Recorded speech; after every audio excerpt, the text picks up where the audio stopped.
절차상 위법이 있다면 법적인 절차로 결정이 번복될 수도 있다. 법 쪽에는 홍 감독 선임 과정의 절차상의 하자가 축구협회 결정에 번복을 가져올 수 있다고 짚으며 화제입니다. 익명을 요구한 변호사는 절차상의 위법이 있다면 법적인 절차로 결정이 번복될 수도 있다면서 다만 축구협회는 사단법인이기 때문에 민사소송을 거쳐야 한다. 우선 문체부 감사에 따라 장관이 어떠한 권고를 내리는지 지켜봐야 할 것 같다고 밝혔습니다. 유인촌 문화체육관광부 장관이 파리올림픽 도중 안세영 선수가 제기한 배드민턴협회의 문제점을 조사하고 해당 종목을 넘어 체육 전반의 정책 개선 의지를 드러내며 화제입니다. 지난 8월 12일 유인촌 장관은 서울 국립현대미술관에서 열린 문체부 정례 브리핑에서 금메달 13개로 깜짝 성과를 안긴 파리올림픽 출전 국가대표 선수들을 축하하며 배드민턴협회 조사, 공연 안전사각지대 해소, 향후 체육정책과 문화예술정책 개편 등 현안 질의에 답변했습니다. 이날 유인촌 장관은 예상보다 훨씬 뛰어넘는 결과를 보여줘서 자랑스럽다.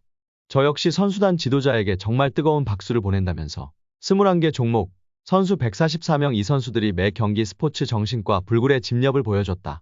선수들이 최고 기량을 발휘하도록 뒷받침해준 117명 지도자에게도 깊은 감사를 전한다.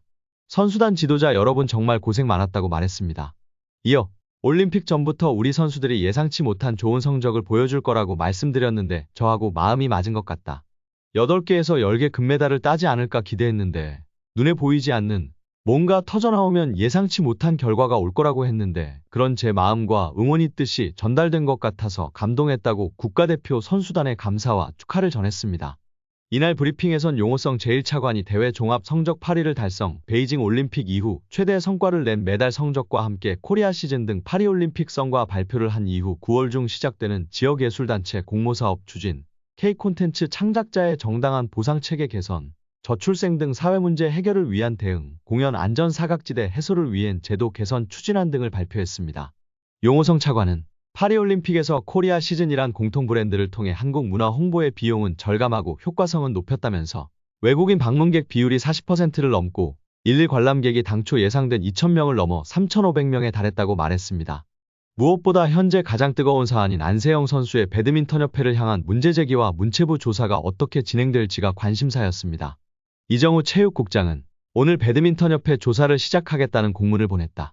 아마 내일 검사를 시작할 예정이라며 배드민턴협회 회장 비롯해 임원단은 다 귀국했다.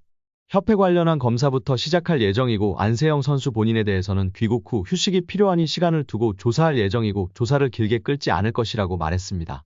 배드민턴 외에 국가대표 선수 관련해서 협회 전수조사 예정이 있는지에 대해선 배드민턴협회만 일단 시작하지만 비슷한 관행과 잘못된 문제점이 다른 단체도 해당이 된다고 하면 조사 과정에서 이 조사의 결론을 공유한다거나 다른 단체에 대해 조사를 확대할 가능성도 있다. 단언하기 힘들지만 제기되는 문제는 배드민턴협회에 국한된 것이라고 생각하지는 않는다. 다른 단체에도 유효하다면 확대할 가능성이 있다고 했습니다. 또 이정우 국장은 대한체육회에서도 별도 조사 중인 것에 대해선 며칠 전에 진상조사위원회 꾸린 것은 알고 있지만 구체적인 내용은 알 수 없다면서 문체부에서는 안 선수나 배드민턴협회 중 누가 옳으냐는 진상 파악이 초점이 아니고 안 선수가 제기한 내용을 중점으로 해서 개선할 내용에 대해 조사할 것이라고 강조했습니다. 유인촌 장관은 여러 가지로 올림픽 시작 전부터 여러 전반과 어려움과 걱정과 올해 내내 체육 정책에 대한 우려의 목소리가 많았다. 그 가운데서 올림픽이 성과를 많이 내고 선수들이 열심히 자신의 몫을 초과해서 달성해줬다. 그랬기 때문에 더 지금의 체육의 정책을 새롭게 다듬고 개혁하고 바꿔야 할 적기라고 생각한다고 말했습니다. 이어 지금 뭔가 새롭게 다시 태어나지 않으면 계속 이런 일이 발생할 소지가 많다. 배드민턴 하나를 얘기하기보다 전체적으로 체육 정책을 들여다볼 필요가 있다. 학교 체육, 생활체육, 엘리트 체육 다시 확실히 정리하겠다. 정책, 예산 다 반영돼야 하기 때문에 예산 정리된 다음에 어떻게 바꾸고 개혁할지 말씀드릴 예정이다라고 예고했습니다. 또 현재 축구협회도 감사 중에 있다. 감사관실 직원들이 축협 나가서 감사하고 있기 때문에 그런저런 결과가 나오면 나중에 결과를 발표드리겠다고 덧붙였습니다. 문체부가 협회에 어떤 형식으로 제재를 할 수 있는지도 질문이 나왔다. 이정우 체육국장은 협회 내 스폰서 제도, 국제경기 연령 제한에 대한 것까지 언론에 나왔다. 조사를 해본 다음에 감사를 하고 권고 형태로 나갈 수 있다. 배드민턴협회는 연간 70억 정도의 국고보조를 받는다. 그 예산으로 실제 선수 지원에 제대로 쓰이는지 볼 예정이고 일단 권고 형태로 나갈 예정이지만 조금 더 조사가 진행된 다음에 보고 드리겠다. 9월 중에 배드민턴협회, 축구협회 조사 결과가 나올 예정이라고 설명했습니다. 정몽규 대한축구협회장이 자신의 자서전에서 지난 업적에 대해 10점 만점에 8점이라고 자평하며 충격에 빠지고 있는 축구계입니다. 정 회장은 지난 26일 발간된 자서전 축구의 시대 정몽규 축구 30년에서 12년 동안 대한축구협회장으로 일하면서 여러 가지 논란에 휩싸였다. 잘못된 판단에 대한 질책도 있었고 오해에서 비롯된 공격도 있었다며 때로는 아프게 반성한 적도 있었고 간혹은 악의에 찬 왜곡에 서운한 적도 있었다고 밝혔습니다. 정 회장은 축구협회장에게 필요한 덕목은 높은 수준의 역량과 도덕성 외 인내심과 참을성이라며 월드컵이나 아시안컵 등 주요 대회에서 대표팀이 부진하면 온 국민의 원성을 들어야 하기 때문이라고 토로했습니다. 그는 어느 종목도 국가대표팀 성적이 나쁘다고 회장 퇴진을 요구하지는 않는다며 이럴 때마다 축구협회장이나 국가대표팀 감독은 국민 욕바지가 아닌가 하는 생각이 든다고 호소했습니다. 정 회장은 지난해 3월 축협이 승부조작 축구인에 대한 사면을 발표했다가 사흘 만에 번복한 사면 파동에 대해서도 설명했습니다.